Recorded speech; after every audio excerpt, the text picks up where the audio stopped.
We have a deal. Finally, guys, breaking news. We have got some good news for all the Social Security and Medicare, all the Americans in general. Finally, after much anticipation, Kevin McCarthy and Joe Biden have reached to an agreement regarding the US debt ceiling crisis. This news comes in just in the nick of a time as we are only 1 week away from potential defaulting on our debts. Today in this video, we'll be going to discuss what's the debt ceiling deal, what's the content of it, and what it means for you, your benefits, your monthly checks, your social security benefits. Will it going to impact you as a social security beneficiaries? Today in this video, let's check it out all the important details. But before we deep dive into all the details, make sure to hit that like, share this video, turn on all the bell notification and subscribe. And without a further ado, let's jump right into all the details. Alright guys, so late last night an agreement in principle was finally reached to raise the debt ceiling for next 2 years. This is a significant win for President Joe Biden because originally Republicans wanted to raise the debt ceiling for only 1 year, and finally they are raising the debt ceiling for next 2 years. If they have increased the debt ceiling for only 1 year, if that were the case, then Biden would have had to tackle his issue once again in the next year, which is right before his potential re-election. However, with this agreement, he has successfully pushed out for another 2 years. This means that he won't have to deal with until either he is re-elected or Republican beats him in the next election. Now let's talk about what Republicans gain from this deal. Now there will be new work requirements for people receiving SNAP benefits, especially for the individuals between age 50 to age 54. Now this means that those within this age range will now have to fulfill certain work requirements in order to continue receiving their SNAP benefits, Supplemental Nutrition Assistance Program, which however there is one important note though, it will not apply to everyone as there will be some exceptions. We'll be going to discuss that shortly. And additionally, there are some funding which is going to be clawed back as a part of agreement. In the Inflation Reduction Act, there was 80 billion allocated to IRS agents. Now here's the thing, this money is allocated for audit more Americans. However, as a part of funding, this money will be called back. However, some or the part of the funding will be called back, meaning that full $80 billion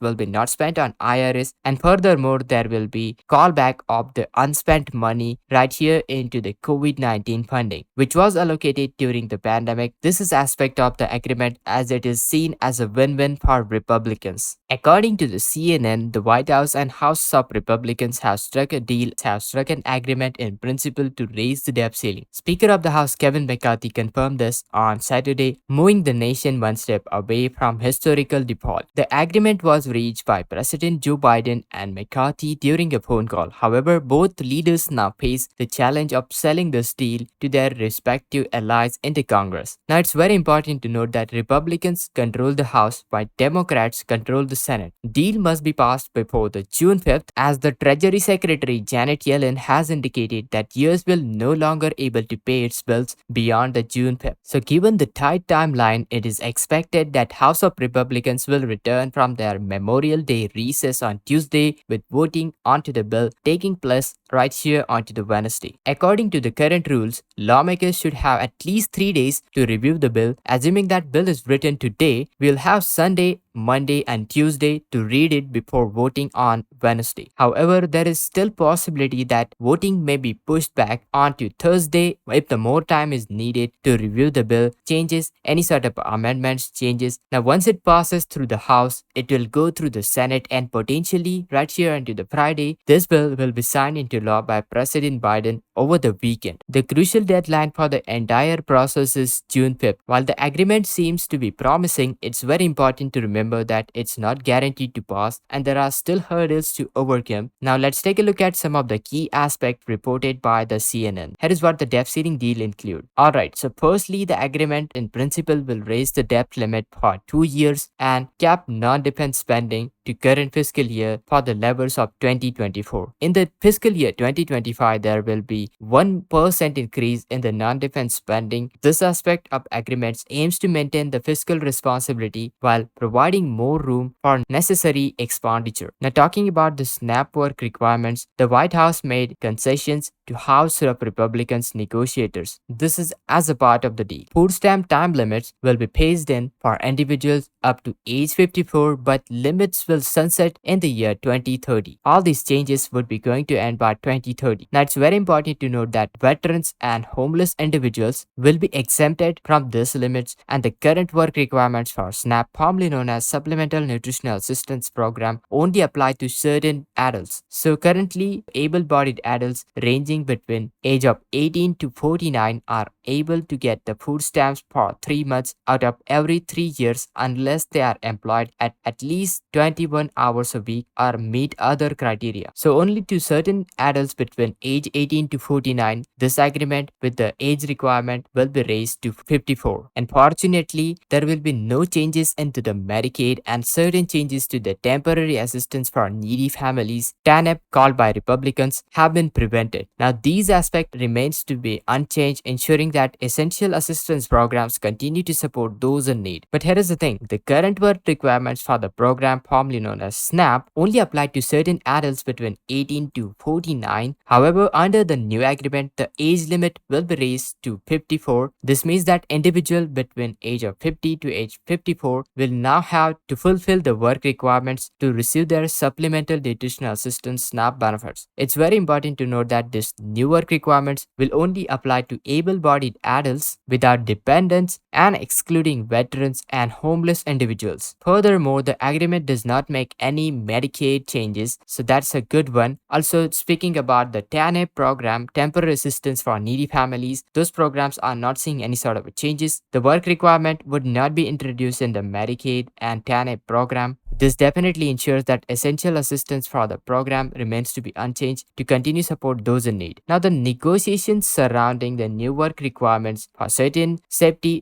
social safety net programs such as SNAP had been sticking point between Republicans and Democrats. Republicans argue that beneficiaries of programs like food stamp should follow the new rules, while Democrats viewed as an attack for poor people. Eventually, the agreement was settled on implementing the work requirements for SNAP recipients between the ages to 50 and 54. And speaking of the work requirements, they need at least minimum of 20 hours a week or other criteria to meet the work requirements. Moving on to the agreement, the financial aspects, the bill aims to cut spending year over year and sets 1% top line number for the next 6 years, ensuring controlled expenditure growth. It also includes work requirements for SNAP and TANF. Moreover, there will be provision to require President Joe Biden to find offsets for the rules and regulations that increase federal spending, known as administrative pay-as-you-go provision. This provision will slash the funding for the request of new IRS agents and also claw back some of the COVID-19 relief funds which was originally allocated for the pandemic. While the agreement is a positive step, it still needs to be passed in the Senate and House before becoming a law. This process presents its own challenges as there are members from both of the parties expressing their dissatisfaction towards the deal. Now, some Republicans, particularly those in the House of Freedom Caucus, wanted more cuts into the bill, while some Democrats believe that the agreement conceded too much to Republicans. Thus, the bill passage will likely to rely on moderate Republicans and Democrats who can find the common ground and vote in favor of agreement. Now, timeline for the process: House of Republicans will return on Tuesday. They are expected to vote onto the bill either on Wednesday or Thursday. If it passes in the House, it will then move on to the Senate, where it will require at least 11 Democrats to vote on it, assuming that 49 Republicans vote in favor. However, given the potential dissent within both parties, the outcome is still uncertain. President Joe Biden expressed his satisfaction with the agreement, emphasizing its importance of the compromise, acknowledging that not everybody will get what they want. The bill's passage through the Senate still remains to be seen, as it might be the potential roadblocks along the way. In conclusion, the agreement to raise the debt ceiling brings relief, especially to Social Security beneficiaries. So if you are somebody receiving Social Security benefit payments, don't worry about your benefits, as it will be heading out on normal schedule. Make sure to hit that like, share this video, subscribe, and this is Kedar from How To Guys. See you in the next video.